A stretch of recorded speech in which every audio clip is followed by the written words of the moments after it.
पूरी दुनिया में जहाँ जहाँ भी मेरे इस प्रोग्राम को देखा जा रहा है, सबसे पहले आप सब तक मेरा सलाम पहुँचे। नाज़रीन, आप देख रहे हैं प्रोग्राम हम वतन और आपका मेज़बान हूँ मैं क्रिस्टोफर इनोसेंट। आपने देखा होगा कि हमारे मुल्क में बहुत सारे ऐसे लोग हैं जो वतन से बड़ी मोहब्बत करते हैं। उनकी दिली ख्वाहिश है कि वो इस मुल्क के लिए कोई अपना काम करें, कोई मुल्क हमारा तरक्की करे, यहाँ के लोग जो है खुशहाल हों। ऐसे ही लोगों में शुमार होता है इंजीनियर इशरत फ़ारूकी का। और आइए आपकी उनसे मुलाकात कराते हैं। उन्होंने एनईडी यूनिवर्सिटी से इंजीनियरिंग की और फिर वो कुछ अरसे के लिए मुल्क से बाहर चले गए, लेकिन वहाँ से इस जज्बा और ये जज्बा लेकर वापस आए कि वो अपने वतन की कोई खिदमत करना चाहते हैं। तो आइए देखते हैं कि वो क्या कहते हैं। मेरा नाम इंजीनियर इशरत फ़ारूकी है और मैंने 1977 में एनईडी यूनिवर्सिटी से इलेक्ट्रिकल इंजीनियरिंग में ग्रेजुएशन किया। उसके बाद मैंने एमबीए किया 81 में, executive MBA in the evening, और फिर ब्रिटिश कंपनी में कोई 5-6 साल काम किया ओवरसीज़, और फाइनली नवंबर 84 में मैं मुल्क वापस आ गया, सिर्फ एक जज्बे के तहत कि मैं मुल्क की कुछ खिदमत करना चाहता था। वहाँ के लोगों की खिदमत को उससे बेहतर क्यों ना मैं मुल्क की खिदमत करूँ। तो उसके बाद से 85 से मैंने अपना बिजनेस सेटअप किया और सिविक टेक्नोलॉजी प्राइवेट लिमिटेड के नाम से मेरी कंपनी अभी तक अल्लाह की मेहरबानी से ऑपरेशनल है। और मेरा अभी जो काम है, मेन जो काम है वो है, मैं इश्यूज़ पे काम करता हूँ। अब इश्यूज़ वो शहर के इश्यूज़ हैं, पब्लिक के इश्यूज़ हैं या मुल्क के इश्यूज़ हैं। जो बड़े बड़े इश्यूज़ हैं, इस बार जैसे कराची के 3-4 शहरों के बड़े इश्यूज़ हैं। एक कराची का बड़ा इशू है कचरा। तो कचरे से हमारे यहाँ काम हो रहा है कि कचरे को 40-45 किलोमीटर फेंक के आ जाओ बस, और उसको उनको पे कर दो, कमीशन खाओ, ठीक ठाक। मैं इसका सलूशन दे रहा हूँ कि कचरे से हम बिजली बना के दे सकते हैं, और बिजली भी बहुत बड़े उसके अंदर। और उसके लिए अल्लाह की मेहरबानी से मेरे पास यूएस इन्वेस्टमेंट है और एस्टोनिया की इन्वेस्टमेंट अवेलेबल है कि अप टू 99% हम उनमें इन्वेस्टमेंट कर सकते हैं। दूसरा वो हल है पानी का। तो पानी के हल जो ये पानी है, बहुत से मतलब लोग अपने काम कर रहे हैं, लेकिन जो पानी का मेन वाटर की सप्लाई, क्योंकि टैंकर माफिया हम पर इसका माफिया हो चुका है कि पब्लिक को पानी लाइनों में नहीं मिल रहा। हालांकि अगर टैंकर माफिया को कंट्रोल कर लिया जाए तो पब्लिक को पानी घरों में मिले, जो मुस्तफ़ा कमाल ने 2004 में किया था कि उन्होंने टैंकर माफिया को तमाम लाइनें खोल दी थी। टैंकर माफिया लाइनें चौक करी थी, तो वो खोल दिए तो घरों में पानी आ रहा था, बड़े प्रेशर पानी आ रहा था। ये भी नहीं है कि पानी ऊपर तक चढ़ रहा था, लेकिन टैंकर माफिया क्योंकि उसमें गवर्नमेंट के लोग इन्वॉल्व में को कुछ नहीं कर सकते। लेकिन अब हम उसका ये कर सकते हैं कि पानी प्रोवाइड कैसे किया जाए तो टैंकर माफिया का काम भी चलता रहे और हम वो भी करें। तो उसका हल मैंने ये दिया है कि गवर्नमेंट ने K4 का हल दिया है, लेकिन K4 में 20 साल से अभी तक कोई काम नहीं हुआ। और अभी पिछली जो सेमिनार हुआ था उसमें जो कंसर्न जो साहब निजामानी साहब, उन्होंने कहा कि K4 पे काम कर रहे हैं, लेकिन K4 की रिक्वायरमेंट है अभी जो 80 बिलियन रुपीज़ की ज़रूरत है, जबकि गवर्नमेंट ने 15.7 बिलियन रुपीज़ रिलीज किए हैं कि 2000 फोटो कर दो। तो नॉट पॉसिबल कि करे, गवर्नमेंट को फाइनेंस अवेलेबल नहीं है। तो उसके लिए दूसरा मैंने हल ये दिया है कि दे रहा हूँ, देना चाहता हूँ कि समंदर हमारे पास अल्लाह की मेहरबानी से कराची के साथ है समंदर। उस समंदर में हम मुख्तलिफ जगहों पर 4-5-6-8-10 हम डिसलिनेशन प्लांट लगा दें। अब डिसलिनेशन प्लांट में मसला होता है कि बिजली बड़ी महंगी पड़ती है, पानी बड़ा महंगा पड़ता है। तो हम मेरे पास हल ये है कि जो कचरा हम 45 किलोमीटर जाके 15,000 टन कचरा है कराची का, वो इतनी दूर जाके फेंक रहे हैं। अगर हम प्लांट के पास जगह मुख्तसर करके कचरा वहाँ डालें और कचरे से हम बिजली बनाएं तो पानी भी सस्ता पड़ेगा और कचरा भी यूटिलाइज हो जाएगा, बिजली भी मिल जाएगी। अब इसके लिए क्या है कि फंडिंग है, तो अल्लाह की मेहरबानी से हमारे पास यूएस इन्वेस्टमेंट है। हम इस पर 99% इन्वेस्टमेंट करने को तैयार है, ताकि और फिर वो पानी जो होगा इस ऑफकोर्स हमने रेवेन्यू जनरेट इन्वेस्टमेंट है, लोन नहीं है, ये इन्वेस्टमेंट है, अमेरिका इन्वेस्टमेंट है। जो हमारा इन्वेस्टर जुलाई में आ रहा है, इसे एंड जुलाई में कराची आ रहा है और उसको हमने तैयार किया हुआ है। तो कोई बड़े प्रोजेक्ट मिल जाए 8-10 बिलियन डॉलर के, हमारा इन्वेस्टर $50 बिलियन पाकिस्तान में लगाना चाहता है। $50 बिलियन।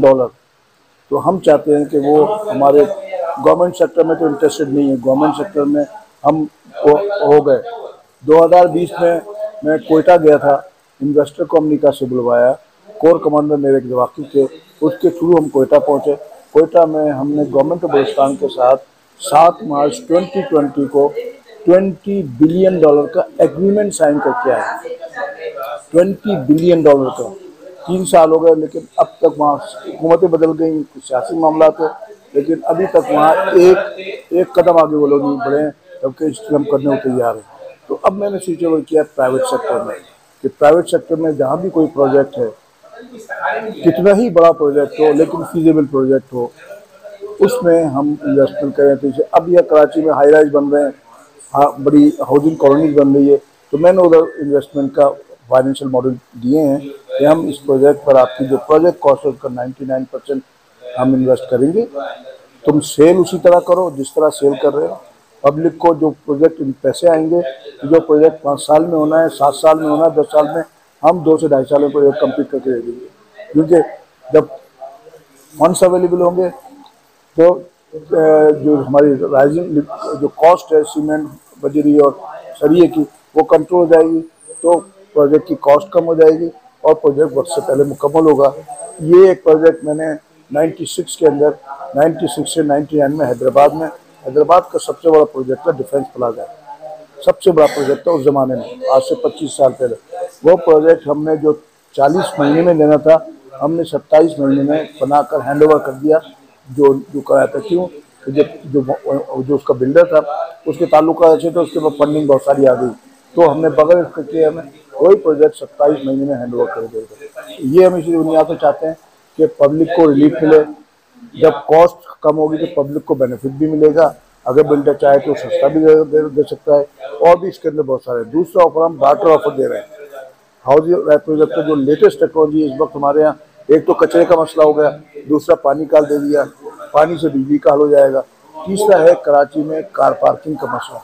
बेशुमार कारें हैं, सड़कें जाम रहती हैं, जगह जगह खड़ी हुई हैं, गाड़ी महफूज नहीं है, चोरी डकाते हैं। तो मेरे पास ये लेटेस्ट सिस्टम है कि 2 गाड़ी की जगह हम 20 गाड़ी खड़ी कर सकते हैं ओपन जगह पर। और हाई राइज के अंदर अगर कोई जगह 100 गाड़ी की है पार्किंग के लिए, तो हम उस जगह 300 से 400 गाड़ी खड़ी कर सकते हैं उसी जगह पर सिस्टम का, और उसके लिए भी इन्वेस्टमेंट अवेलेबल है। आपके पास इन्वेस्टर तो मौजूद है ये सारे प्रोजेक्ट्स के लिए, तो अभी इस काम को शुरू क्यों नहीं करते, इसमें क्या रुकावट है? नहीं, काम तो मैंने शुरू किया हुआ है गवर्नमेंट सेक्टर से, तो हमें बड़े डिसअपॉइंट हुई, तो उसको प्राइवेट सेक्टर में किया है।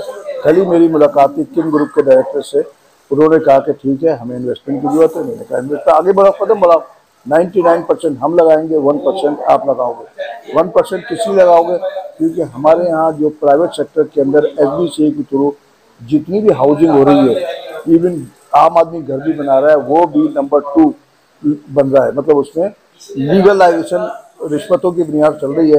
तो हमने वो वेरीफाई करना है, जस्टिफाई करना है कि ये प्रोजेक्ट, इसकी डॉक्यूमेंटेशन लीगल है नहीं है, इसमें जो है ज़मीन है कैसी है, उसके लिए हम 1%, और वो 1% जो है वो भी एडजस्टेबल है बट नॉट रिफंडेबल।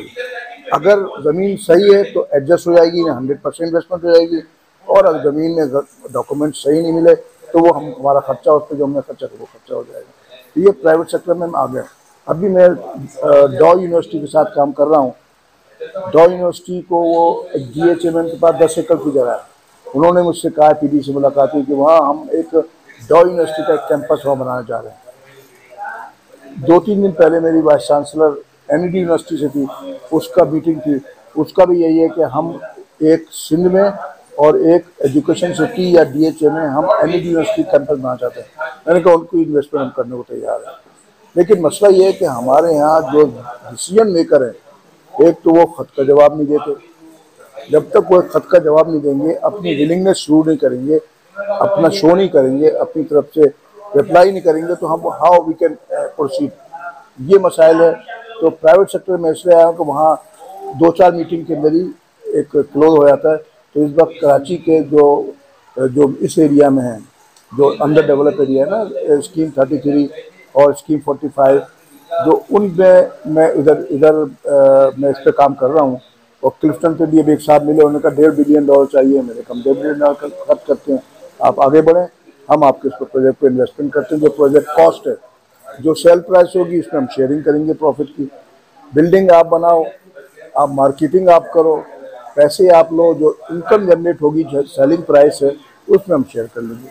अब उस पर बात हो तो, लेकिन अब एक जब तक कि अगला बंदा रिप्लाई नहीं करेगा, जो डिसीजन मेकर रिप्लाई नहीं करेगा, तो हम किस बुनियाद पर बात करें। अभी अभी आज से कोई एक हफ्ते पहले टीवी पे खबर चली, वज़ीर-ए-आज़म पाकिस्तान ने इस्लामाबाद को हुक्म दिया कि इस्लामाबाद का वेस्ट मैनेजमेंट करो, वेस्ट मैनेजमेंट करो इस्लामाबाद को, वज़ीर-ए-आज़म ने हुक्म दिया।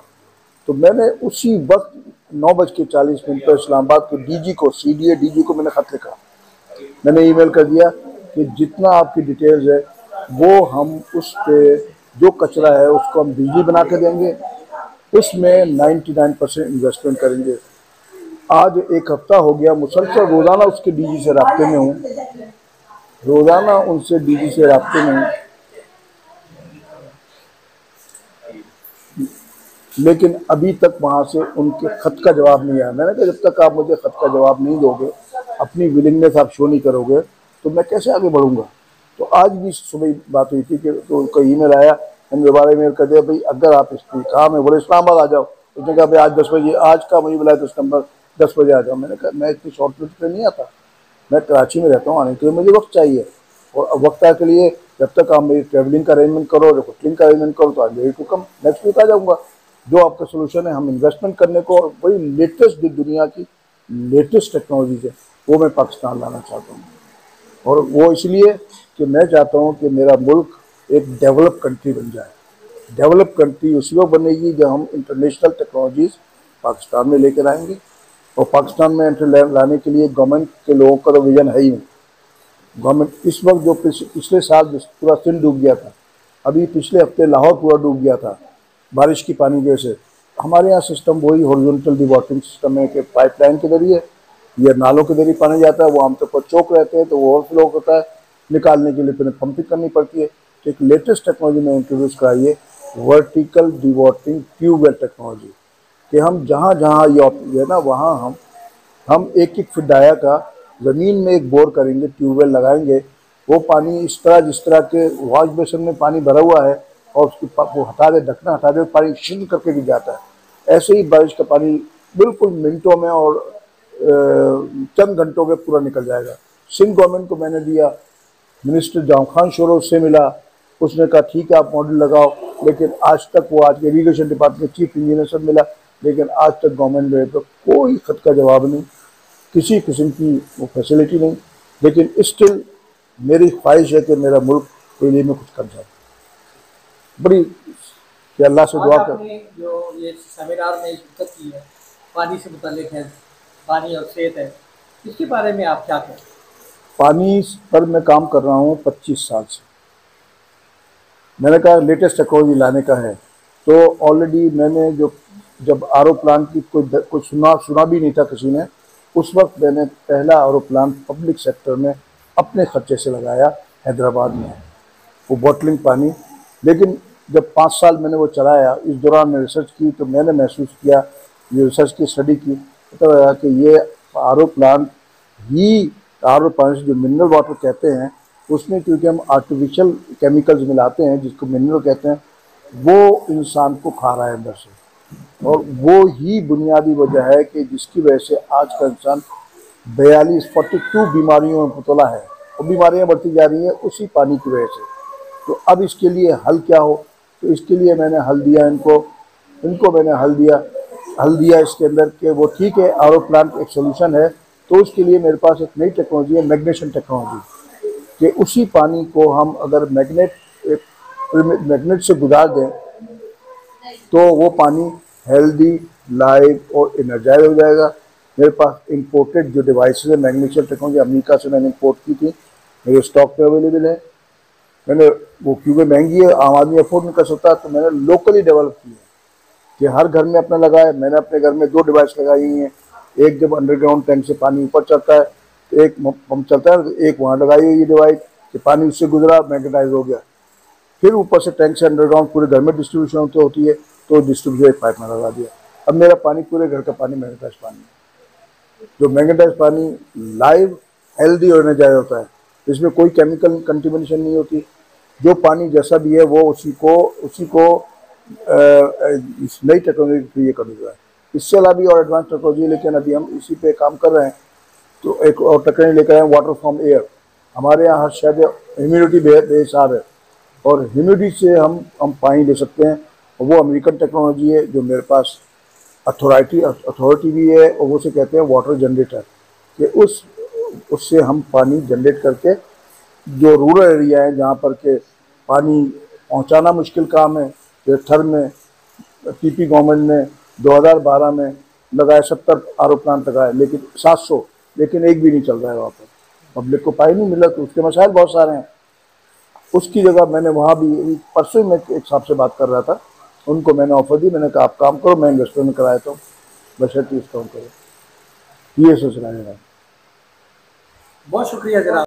नाज़रीन, आपने मेरे प्रोग्राम को देखा और इंजीनियर जो हैं इशरत फारूकी साहब की सारी गुफ्तगू सुनी। मुझे पूरी उम्मीद है कि आपको मेरा ये प्रोग्राम पसंद आया होगा, और अगर आपको मेरा ये प्रोग्राम पसंद आया है तो फिर आप जो है इसको लाइक करें, शेयर करें, और हमारे चैनल को जो है सब्सक्राइब करें। अगले प्रोग्राम के लिए बहुत जल्द हाजिर होगा। खुदा हाफिज़।